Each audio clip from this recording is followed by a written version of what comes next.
Bahar döneminde en sık gördüğümüz hastalıklar bir mevsim geçişi dolayısıyla üst solunum yolu enfeksiyonları, işte gribal enfeksiyonlar, nezle, bizim grip dediğimiz, influenza dediğimiz tıpçı adıyla bu tür enfeksiyonlar sıcak soğuk geçişi ve farklılığından dolayı daha sık görülür. Bu durumda biraz daha dikkatli olmak gerekmektedir. Bilhassa kalabalık yerlerde çocuklar için daha da bu önemli, yaşlılar ve çocuklar için.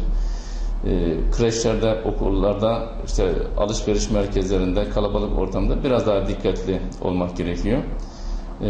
İşte hasta olanların mümkünse bu kalabalık yerlere gitmemesi, işte okula çocukların gitmemesi ya da işte gidilecekse işte maske kullanılarak gidilmesi enfeksiyonun yayılmasını biraz azaltabilir, koruyucu olabilir.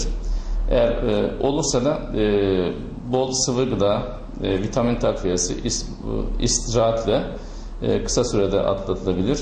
Eğer buna rağmen şikayetler fazla ise diğer medikal tedavi, ilaç tedavisi yapılabilir.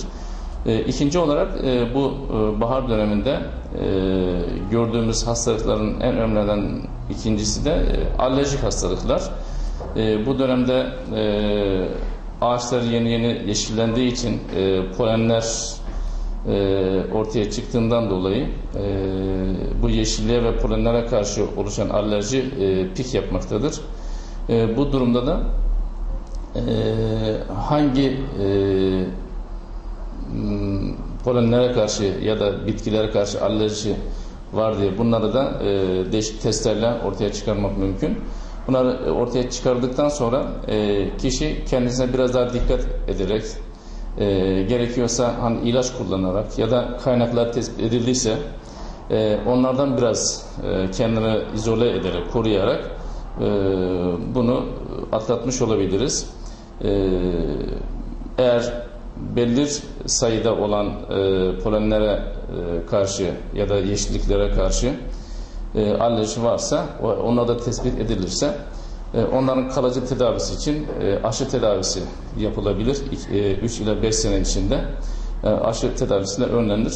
Eğer böyle bir şey yoksa ya da belli bir maddeye karşı alerjisi tespit edilemediyse, genel bir alerji durum varsa bu durumda da medikal tedaviyle, ilaçlarla, işte spreylerle bu dönem atlatılmış olur. Burada tabii tipik olarak alerjiyle üst solunum yolu enfeksiyon bulguları ilk etapta biraz benzeyebilir. İşte her ikisinde de işte burunda tıkanıklık, hapşırık, burun akıntısı olur, seröz bir burun akıntısı olur. Ama aradaki fark şudur, bir gribal enfeksiyonda ya da bir solunum yolu enfeksiyonunda vücutta halsizlik, kırgınlık da olur. Ama alerjik durumlarda sadece burun tıkanıklığı, kaşıntı, hapşırık olur, burun akıntısı olur ama genel vücut dengeleri yerindedir. Bir halsizlik, kırgınlık falan genellikle olmaz.